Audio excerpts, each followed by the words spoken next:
नमस्कार। उत्तर प्रदेश से निकला एक नारा आजकल पूरे भारत में चर्चा का विषय बना हुआ है। यह नारा इतना ज्यादा चर्चा में है कि प्रधानमंत्री नरेंद्र मोदी जी भी इस नारे पर अपनी प्रतिक्रिया देने से खुद को रोक नहीं पाए और ये नारा उत्तर प्रदेश के मुख्यमंत्री योगी आदित्यनाथ के द्वारा दिया गया है, जिसमें उत्तर प्रदेश के मुख्यमंत्री योगी आदित्यनाथ ने कहा था कि बटेंगे तो कटेंगे। इसी बात पर मोदी जी ने कहा कि एक रहेंगे तो सेफ रहेंगे। तो वहीं दूसरी तरफ समाजवादी पार्टी ने इसी का जवाब देते हुए कहा कि जुड़ेंगे तो जीतेंगे और अगर बटेंगे तो पिटेंगे। तो वहीं चंद्रशेखर आजाद का कहना है कि पढ़ेंगे तो आगे बढ़ेंगे और साथ साथ चलेंगे। वहीं जिन शिक्षकों के साथ शिक्षक भर्ती घोटाला हुआ था, उन शिक्षकों ने कहा है कि अगर बटेंगे तो घटेंगे, जैसे कि 69,000 शिक्षक भर्ती में घट गए।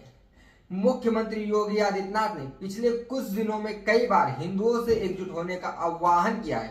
उन्होंने अगस्त में आगरा में हुई एक जनसभा में बटेंगे तो कटेंगे का नारा दिया था। उन्होंने बांग्लादेश में हिंदू समुदाय के साथ हो रहे धार्मिक उत्पीड़न की खबरों का जिक्र करते हुए ये नारा दिया था।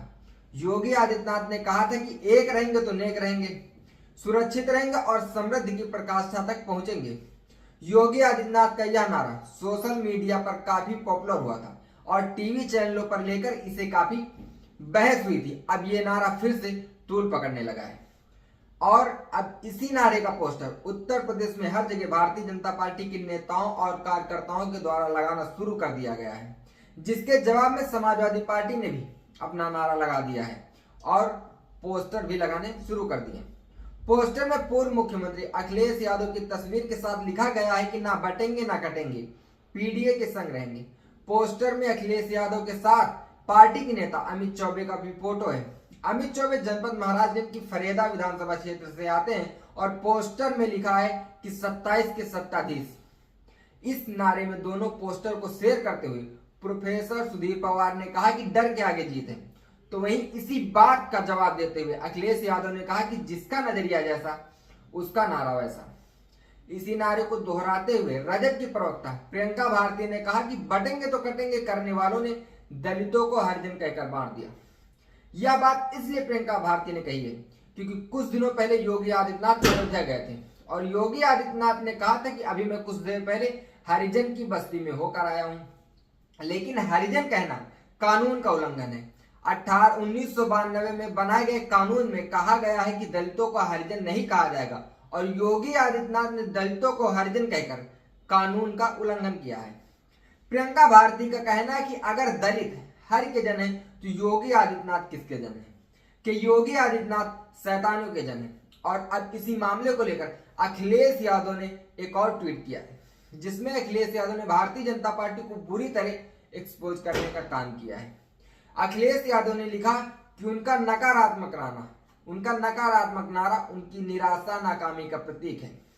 अखिलेश यादव का कहना है कि इस नारे ने साबित कर दिया है कि उनके जो गिनती के 10% मतदाता बचे हैं अब वो भी खिसकने के कागार पर हैं, इसलिए ये उनको डराकर एक करने की कोशिश में जुटे हैं, लेकिन ऐसा कुछ होने वाला नहीं है। अखिलेश यादव ने आगे यह भी लिखा कि नकारात्मक नारे का असर भी होता है। दरअसल इस निराश नारे के आने के बाद उनके बचे खुचे समर्थक ये सोचकर और भी निराश हैं कि जिन्हें हम ताकतवर समझ रहे थे वो सत्ता में रहकर भी कमजोरी की ही बातें करते हैं।